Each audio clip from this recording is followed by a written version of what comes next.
Stay with me for this one. This gets crazy. But you got Okah Tubbe, okay?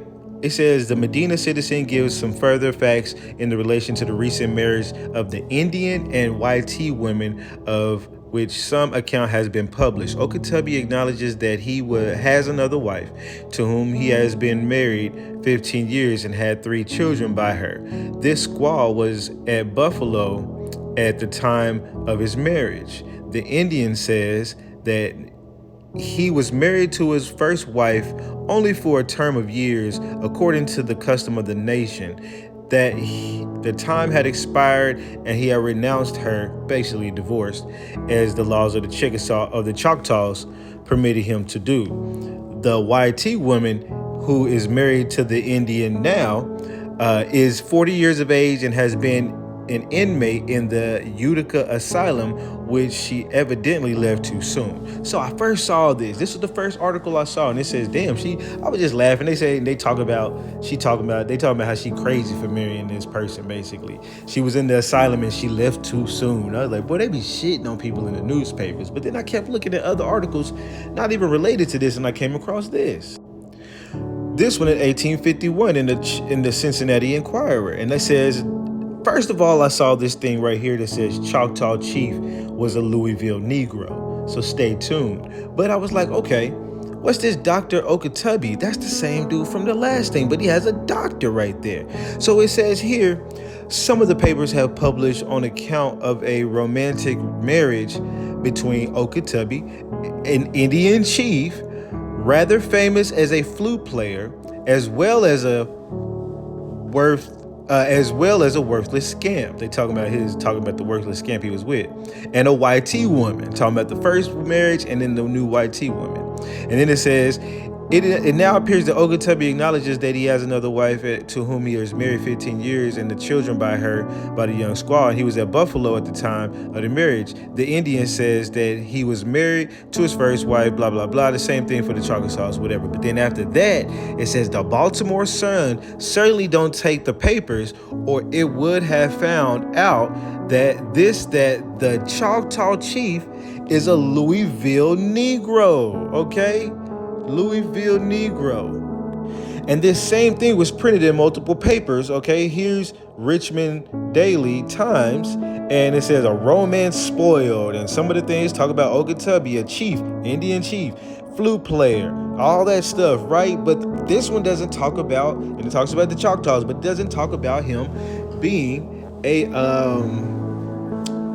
Negro from Louisville, you know? So I went and did some looking up here and there, and I found this. And what they try to say, this is a Choctaw Nation talking about Okah Tubbe specifically, and what they try to say is he was born to an African American woman who was enslaved by the name of Frankie Tubbe, and that she was enslaved by some dude, whatever, and then eventually they released him, and at some point he became a chief of the Choctaws. And it just didn't make sense to me that this man was enslaved and then somehow became chief of the Choctaws, unless it was after some war with the Choctaws and they made them all enslaved Choctaws, which, would have been us, and then something of the sort. But I still wasn't believing this. So I went and looked even further.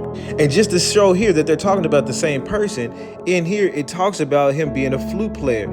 At the testimonials from his friend who vouched for Okah Tubbe's flute playing abilities and a program of the performance. The main thing I really took out of this was the fact that they do acknowledge that he's a Negro. Okay, even though some of those other newspapers don't talk about it, they do acknowledge that he's a Negro. They try to attribute it to some kind of enslaving and then freed situation. But unfortunately for them, I was able to find a book completely about Mr. Chief Okah Tubbe right here, okay? The thrilling sketch of the distinguished Chief Okah Tubbe. Copper-colored Okah Tubbe. And inside here, it tells his name on the first page. Okah Tubbe, his alias was William Chubby, because Chubby was his real last name. How do you know? In the biography of this book, Mushala Chubbe, the father of the subject of the memoir, was a chief of the Choctaws who inhabited a scope of the country of the Yazoo River. I'm gonna try to show that to you. About 100 miles west of the Mississippi River, of the tribe he will briefly allude to their present situation after alluding to a treaty between the eastern and western Indians. Okay?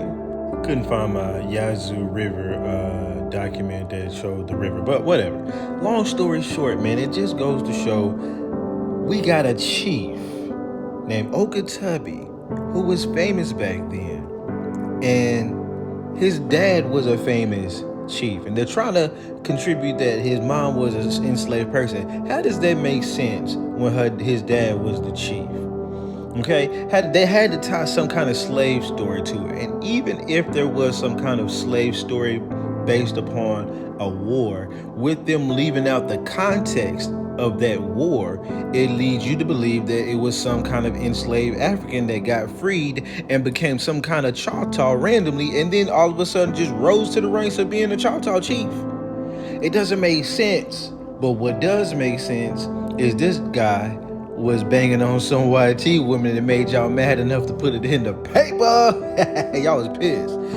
She was in the insane asylum. It looks like she could have got out a little too soon and all that shit, man. Look, it's crazy, man. The ancestors be talking to me and they be showing up in stories. I just randomly came across the first story that I started off with, like I showed y'all, and then randomly it veered off to this whole thing. Who knew it was some dude who had a whole book written about him? Who knew he was a whole Choctaw chief from his pops? Crazy. Louisville Negro at that. They playing.